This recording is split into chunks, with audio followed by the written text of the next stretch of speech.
대학 입시 제도는 대학 응시자들 가운데 합격자와 불합격자를 가리는 선발 제도입니다. 그런데 선발이 교육의 전부는 아닙니다. 따라서 선발 제도인 대입 제도를 가지고서 교육의 모든 문제를 해결할 수는 없습니다. 지난 수십 년간 우리나라는 수십 번에 가까운 대입 제도 개편이 있었습니다. 그때마다 새로운 대입 제도는 고교 교육을 정상화시키고 학생들을 시험 부담에서 벗어나게 하고 창의적인 학교 교육 활동을 촉진시키고 사교육비를 경감하고 등등의 이유를 대왔습니다. 그러나 그런 대입 제도를 통해서 우리 교육 전반에 긍정적인 변화가 있었다고는 누구도 동의하지 않을 것입니다.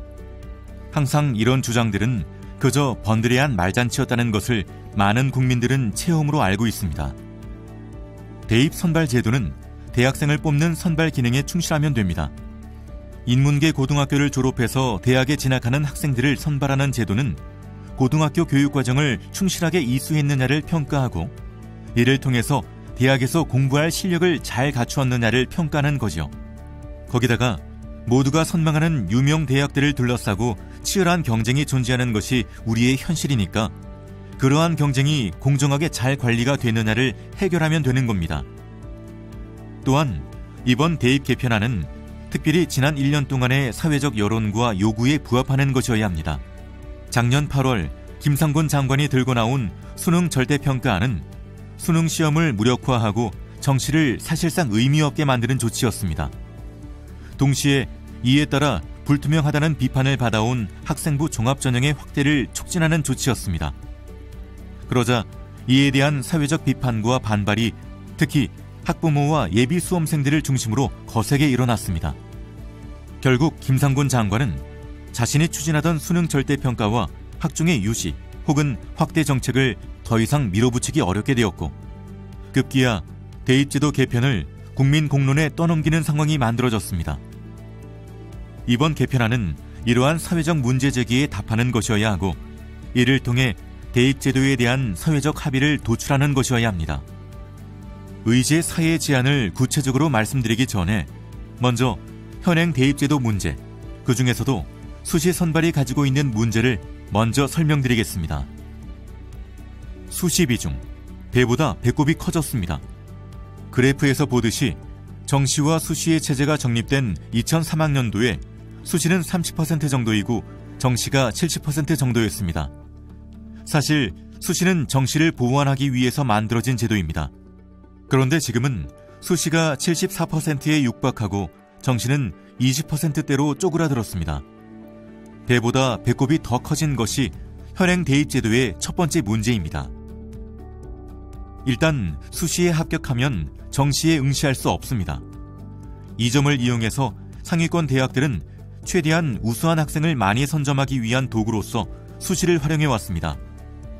이를 위해 상위권 대학들은 이전에는 주로 논술 전형, 특기자 전형을 확대해왔고 최근에는 학종을 이러한 도구로 활용하고 있습니다. 이것이 학생부 종합전형의 비중이 확대되어 온 이유입니다. 반면에 중위권 이하의 대학들은 우수 학생의 선점이 목표가 아니라 학생의 충원 자체가 중요한 목표였기 때문에 학생부 종합전형보다는 학생부 교과 전형을 통해서 주로 선발해왔습니다. 그래서 상위권 대학과 중위권 이하 대학은 똑같이 수시의 비중이 높다고 해도 그 성격이 완전히 다릅니다. 표에서 보듯이 상위권 대학은 학종으로 평균 52.3%를 선발합니다. 반면에 교과 전형은 평균 9.7%밖에 안 됩니다. 이에 비해 중위권 이하의 대학들은 교과로 57.7%를 선발하고 학종의 비율은 16%밖에 되지 않습니다. 이렇게 수시 비중이 높아지면서 여러 가지 폐단이 나옵니다. 고1 때부터 내신 경쟁은 치열해지고 내신 성적에서 밀린 학생들은 대학 입시에서 소외됩니다. 이로 인해 고1 말이면 벌써 대입 경쟁의 패배자 대열에 들어서게 됩니다. 수시의 비중이 높은 것에 더해서 상위권 대학들의 학종의 비중이 지나치게 높은 것도 문제를 더욱 심각하게 만듭니다. 학종의 첫 번째 문제는 서울대, 서강대 등 소위 최상위권 대학들의 합격자 분포가 보여줍니다. 위의 그래프에서 보듯이 서울대, 서강대, 성균관대 모두 특목고와 자사고 학생들은 학종에서 높은 비율의 합격자를 배출합니다. 반면에 이들 학교 출신들은 수능 중심의 정시에서의 합격자 비중은 낮습니다. 그러니까 상위권 대학들의 경우 학종을 통해서 특목고와 자사고에게 암암리에 특별한 혜택을 주는 전형이라는 비판을 받게 됩니다. 학종에 대한 비판은 여기서 그치지 않습니다. 그동안 수많은 언론에서 지적되어 온 문제들을 우선 제목들만 짚어보면 다음과 같습니다. 전형 과정의 불투명성과 부정 가능성, 고교 등급제 적용 의혹, 일반고내 몰아주기 의혹과 학생부 기록의 신뢰성 문제, 입학사정관의 실태와 서류평가 부실 가능성. 그래서 대입 개편안은 학종의 불투명성의 문제를 해결하는 조치를 담아야 합니다. 우선 지나치게 높은 학종의 비중을 낮춰야 합니다. 그리고 대학의 전형 과정의 투명성을 보장하기 위한 가이드가 제시되어야 합니다. 앞에서 말씀드린 것처럼 학종의 문제는 전국 모든 대학의 문제가 아니라 상위권 몇몇 대학들의 문제입니다. 상위권 대학들이 압도적으로 높은 비중으로 학종을 확대해왔고 이들 대학은 극단적으로 학생부 교과 전형을 거부하거나 무시해왔습니다. 반면에 중위권 이하의 대학들은 전혀 다른 여건에 있습니다.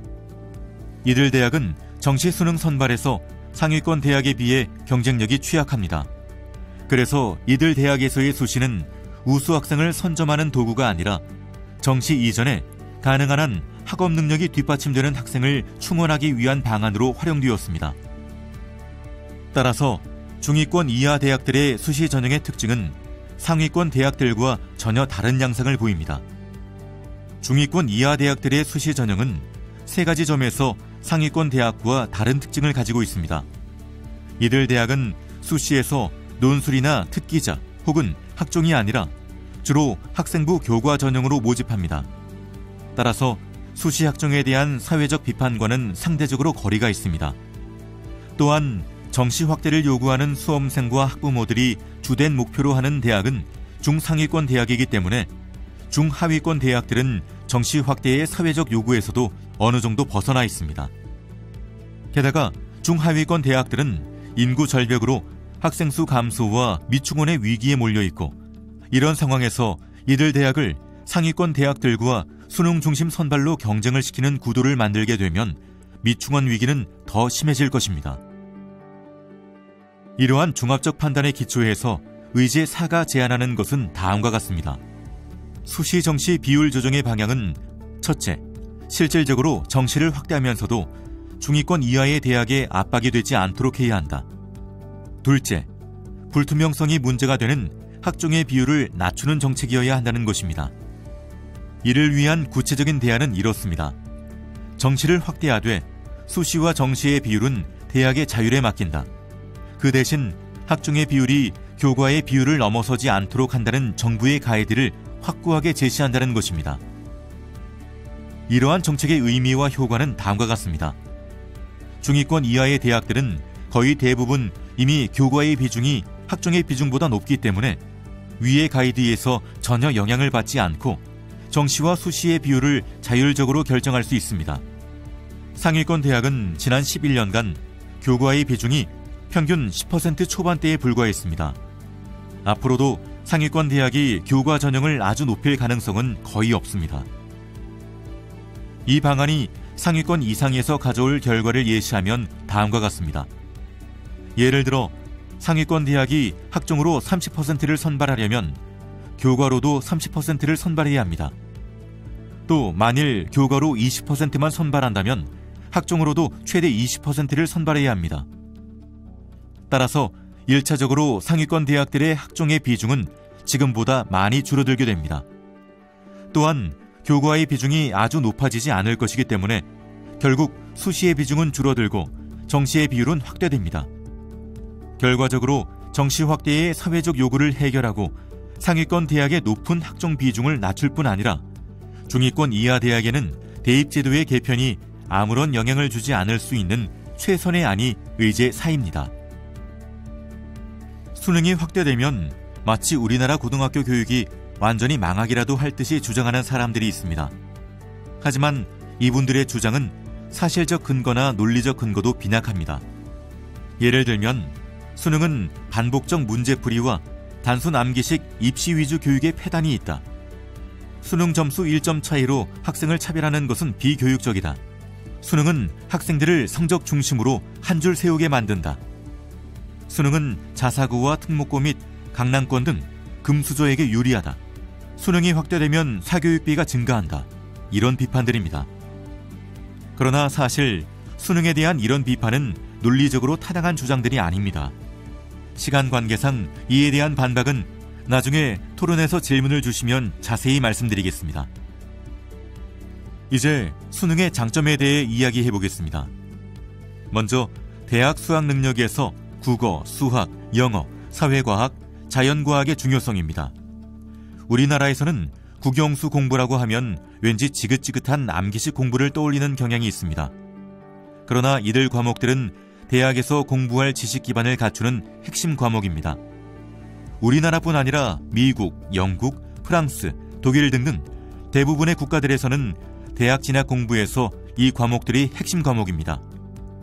이 과목들을 공부하는 것은 각 과목의 지식을 습득하는 것도 중요하지만 더 나아가 이 과목들을 공부하는 과정을 통해서 지적 탐구 방식, 공부하는 방법에 대한 훈련과 이해 수준을 높이기 때문입니다. 수능은 고교 3년간 교육 과정 중 지적 과목의 성취 수준을 평가하는 시험입니다. 세 번째는 수능이 지닌 보편성이라는 가치입니다. 수능은 전국의 모든 고등학생들이 학교에서 공통적으로 공부하는 과목에서 출제됩니다. 수능은 전국의 모든 학생들에게 공개된 교과서와 기출문제를 기반으로 출제됩니다. 수능 공부에 도움이 되는 참고서와 인터넷 강의는 전국의 거의 모든 학생들이 차별 없이 접근할 수 있습니다. 수능 시험은 내신 성적과 달리 학교 간의 차이를 넘어서서 대학 수학능력 평가가 가능한 시험입니다. 선발 시험의 공정성은 평가 기준과 평가 내용, 평가 과정 및 평가 방식이 편파적이지 않아야 한다는 것, 즉 특정 집단에 유리하거나 불리하지 않아야 한다는 것입니다. 수능 시험은 특정한 학교 출신이라는 이유만으로 유리하거나 불리하지 않습니다. 내신 성적처럼 학교 간의 격차 문제가 발생하지도 않습니다. 장막 뒤에서 이루어지는 불투명한 평가가 아니라 객관적 성적으로 평가되는 투명한 전형입니다.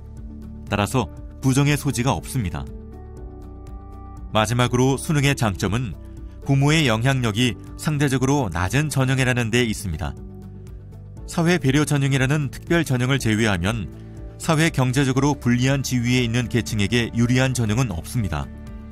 따라서 부모의 영향력을 고려할 때 주목해야 할 것은 부모의 지위와 능력이 입시에 미치는 상대적 크기입니다.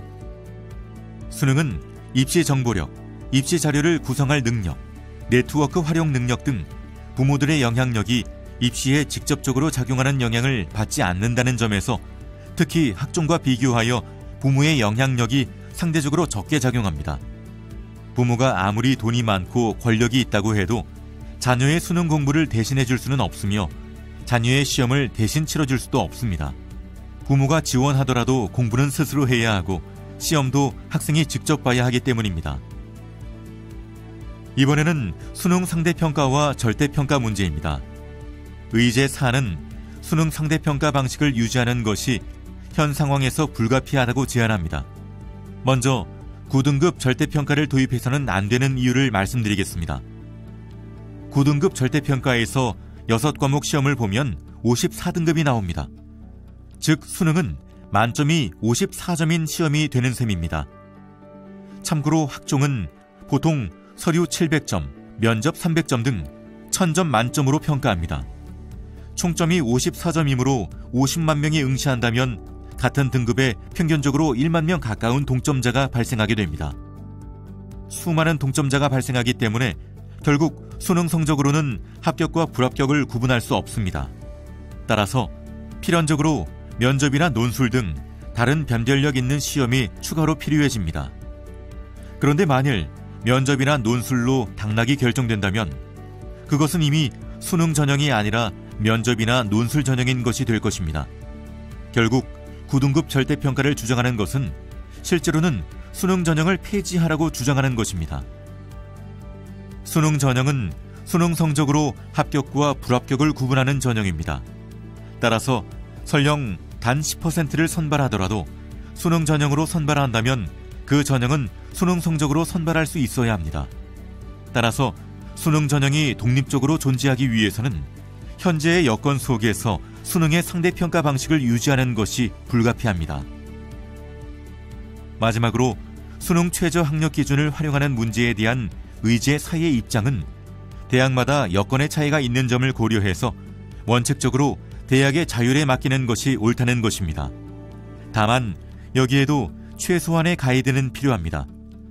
대학들이 과도하게 수능 최저 학력 기준을 설정하여 본래의 전형 방식을 왜곡시키는 사태를 방지하는 최소한의 가이드는 필요하기 때문입니다. 감사합니다.